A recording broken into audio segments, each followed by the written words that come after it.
Oi pessoal, aqui é a Lorena Gontijo e eu venho com mais uma decoração. Com esse bolo que eu já fiz a montagem com vocês, a blindagem, e ficou algumas dúvidas e eu vim esclarecer para vocês, tá? Gente, a forma do bolo foi a de 15, eu usei a forma de baixo, a de 15 por 10, mas o bolo ficou um pouquinho mais alto. E a forma de cima foi a de 10 por 10, mas o bolo ficou também um pouquinho mais alto, tá? E perguntaram muito sobre o peso do bolo. Gente, esse bolo pesou mais de 3 quilos. Por que que pesou tanto assim? Porque a parte de baixo, ela foi blindada, a parte de cima também foi blindada. Então, depois de decoração, o chantilly acaba que eleva mais o peso do bolo, tá bom? Então, ele chegou aí nos seus 3 quilos e ele serve aí cerca de 20 pessoas, tá? Lembra aquela regrinha que é 120 gramas mais ou menos por pessoa? Então, esse bolo então vai servir uma cerca de 20 pessoas pelo peso dele, tá? E fica, gente, a coisa mais fofa do mundo esse bolo, gente. Pessoalmente fica muito gracinha, porque ele fica aquele tamanhozinho bonitinho, ele fica grande, ele chama a atenção, mas ao mesmo tempo ele é fofo, tá? Pelo tamanho que ele tem. Então, gente, quando você tiver algum pedido de bolo, é só para 20 pessoas, mas a pessoa quer fazer de 2 andares, tá aí. Dá sim para fazer um bolo de 2 andares e fica muito bonito, tá? Passei o meu chantilly bem hidratado por todo o meu bolo, tá, gente? Então eu fui passando aí por todo o bolo chantilly, bem hidratado. Não é chantininho, é chantilly, tá?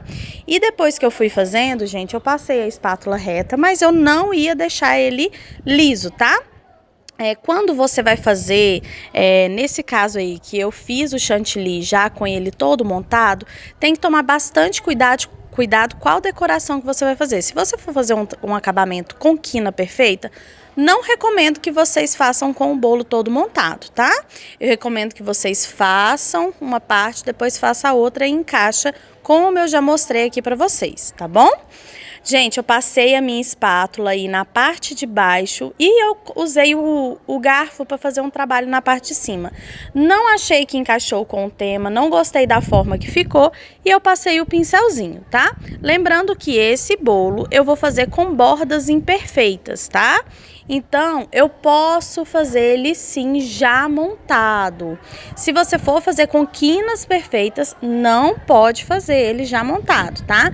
Faça o quinamento na parte de baixo, depois você faz o quinamento na parte de cima e aí sim você pode encaixar uma parte sobre a outra, tá? Fazendo aquela estrutura que eu mostrei pra vocês.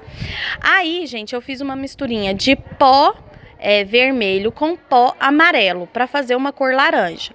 Na parte de baixo eu usei mais amarelo e na parte de cima mais vermelho. Então, para ir dando aquelas tonalidades. Muita gente fala, Lorena, dá certo de fazer com álcool de cereal e o corante em gel. Gente, não dá certo. Aonde tá espirrado, esses espirros aí, foi aonde eu usei o corante em gel. Ele mancha. A sorte que foi na parte de baixo, eu ia fazer um detalhe. Graças a Deus que foi na parte de baixo. Para fazer pintura de bolo, ou é o corante líquido ou o corante em pó diluído, ok? Então, na parte de baixo aí eu fiz esse detalhe de marrom, aonde que tampou, aonde que deu essas manchinhas, tá?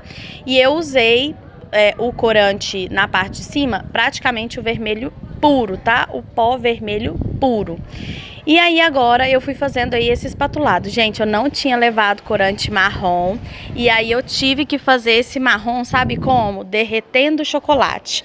Derreti o meu chocolate, tá? Fracionado. Esperei ele dar uma esfriadinha e coloquei no meu chantilly.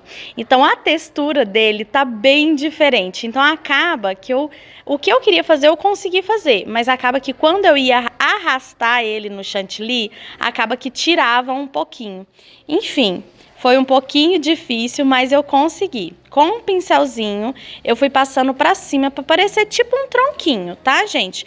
Então, eu fui passando o pincelzinho pra cima e deixar bem as bordinhas bem definidas mesmo, aí na parte de cima. Se você observar, gente, na parte de cima do primeiro bolo, né, na parte de baixo, eu encostei a minha espátula e acabou que deu uma estragadinha, mas eu coloquei uma florzinha lá, então consegui ficar tampadinho. E olha como ficou lindo o nosso bolo de festa junina. Eu espero muito que vocês tenham gostado e se inspirado. Um beijo e até o próximo vídeo. Tchau!